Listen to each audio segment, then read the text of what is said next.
Look at a flock of birds taking flight, or a school of fish moving in unison. The animal kingdom presents an unorganized complexity of parts, movements, and behaviors that historically resisted scientific categorization.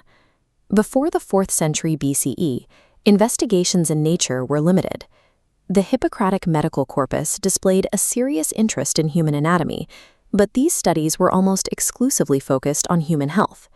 Aristotle was the first to argue that the study of all animals should be treated as a theoretical, systematic science.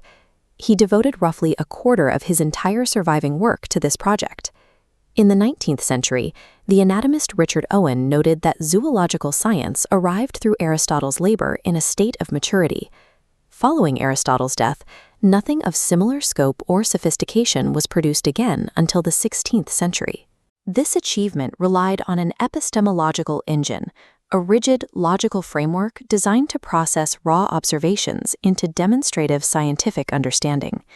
To understand Aristotle's biology, we must analyze the biological project as a strict manifestation of his philosophical system. The blueprint for this machine is found in Aristotle's posterior analytics. He argues that true scientific inquiry must proceed in a strict paired logical sequence. This latter maps the sequence. The first mandatory step is establishing the Hoti, the fact. We must first isolate its attributes.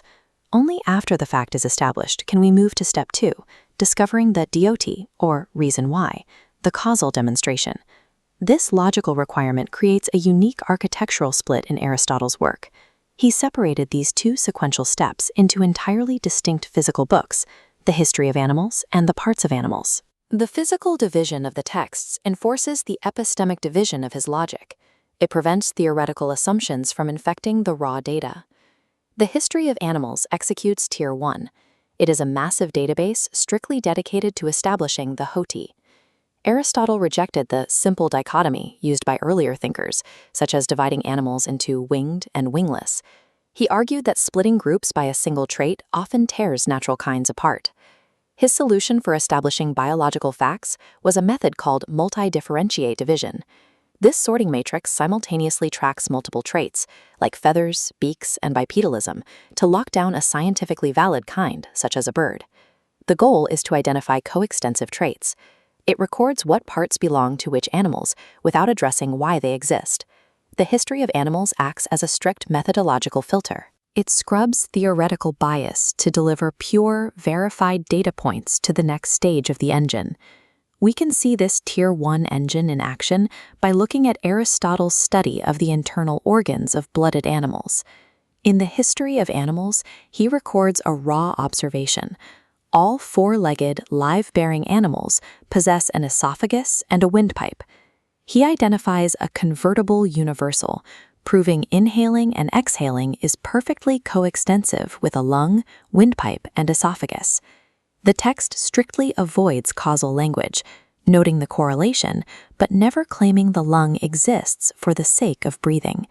The researcher now has a verified fact. The Hoti is prepped and ready for causal explanation. With the data secured, we move into the parts of animals. The goal shifts from data collection to causal demonstration, the Dioti. At this stage, biological investigation faces a challenge.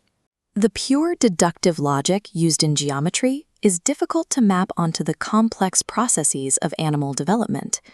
Aristotle's solution is teleological explanation. In this framework, an animal's living capacity is the goal. Its parts are the matter organized to achieve that goal. To achieve logical demonstration in biology, Aristotle forces the explanation to flow backward. The functional goal of the organism dictates the necessary materials. We can apply this backward-flowing framework to the respiration data. The predetermined goal is established. The animal must breathe to cool its blood. This relies on conditional necessity. With the goal set at the top, requirements are deduced downward. If the animal must breathe, a windpipe becomes conditionally necessary. If the windpipe is in the neck, an esophagus becomes necessary to root food safely. The vocabulary changes. Parts of animals freely uses terms like nature, necessity, and for the sake of, concepts that were excluded from the factual inquiry of the history of animals. By combining teleological goals with conditional necessity, Aristotle transforms anatomical observations into a rigorous predictive science. This journey moves from raw perception to the sorting matrix of the Hoti, and finally into the causal engine of the Dioti. This returns us to the central architectural puzzle.